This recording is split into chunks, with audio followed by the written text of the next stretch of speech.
Senator Murkomen. Mr. Speaker, the point of orders exists for a particular reason in this House.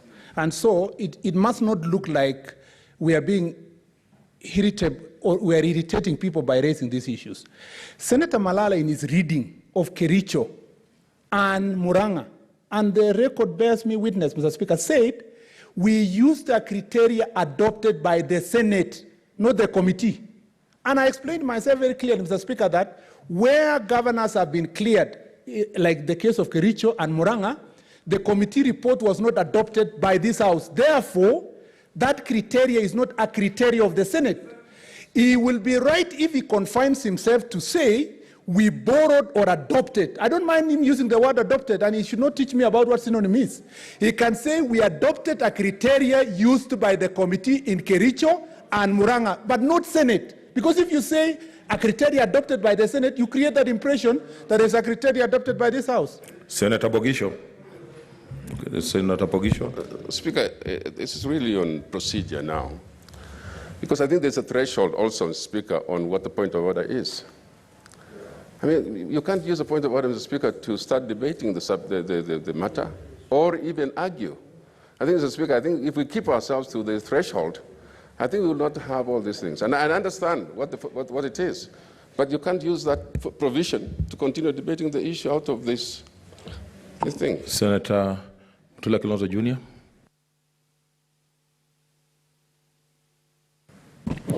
Mr. Speaker, this is a very strange argument coming from a lawyer, number one. Two, a person who was the majority leader of this House. And three, the person who takes pride in the drafting of the County Governments Act. Mr. Speaker, under Article 124, and I want to read so that Senator Murkomen can allow the proceedings of this House to continue.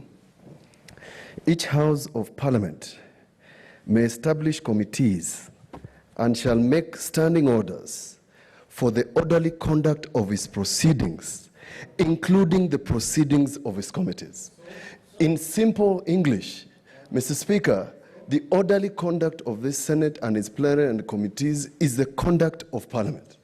And therefore, somebody who has been elected since 2013 cannot purport, Mr. Speaker, and pontificate, Mr. Speaker, that the conduct of a committee... Senator Murkomen, please. Yes. And Mr. Please. Yes. And Mr. Speaker, you must restrain Mr. Murkomen, Senator Murkomen, because he cannot interrupt us, and we are not bystanders in this Senate. Some of us got more votes than him. If we want to brag, we can brag. But he must listen. The Constitution is very clear that our committees are committees of the House, and the conduct of those committees is the conduct of the Senate. Similarly, Mr. Speaker, in Article 125, that is why we have given the mandate of the committees to act as a court. Under Article 125, it's a committee. Why is Mr. Murkomen behaving like a stranger in Jerusalem? Thank you, Mr. Speaker. Dismiss that objection. Senator Orengo. Mr. Speaker, I'd really plead with you again that we must have some form of debate in the Senate.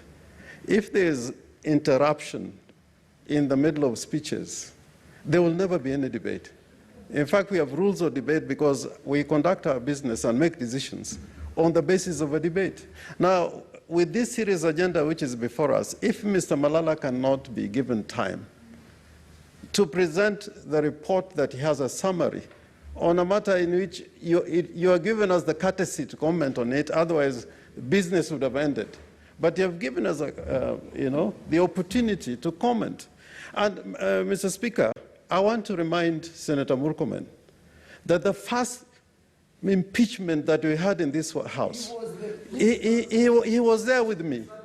And the impeachment twice went through the High Court, it went through the Court of Appeal, it went through the Supreme Court.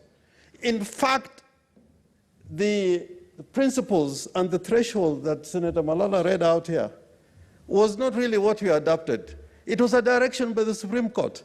In petition number 1 of Kerugoya, which was adopted in the Court of Appeal, up to the Supreme Court, the Wambora case, The threshold set out by Mr. Malala was not set by the Senate. In fact, if you go to that report, they were saying they were following the directions of the Supreme Court, the Court of Appeal, and the High Court.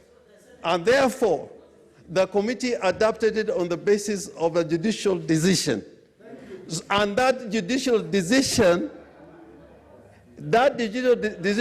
is binding on the House, not just on the committee. It's binding on the House. So, Honorable Senators. So, Mr. Speaker, what I'm appealing to you is that let us have a serious debate on this matter. Mr. Murkomen will also have his time.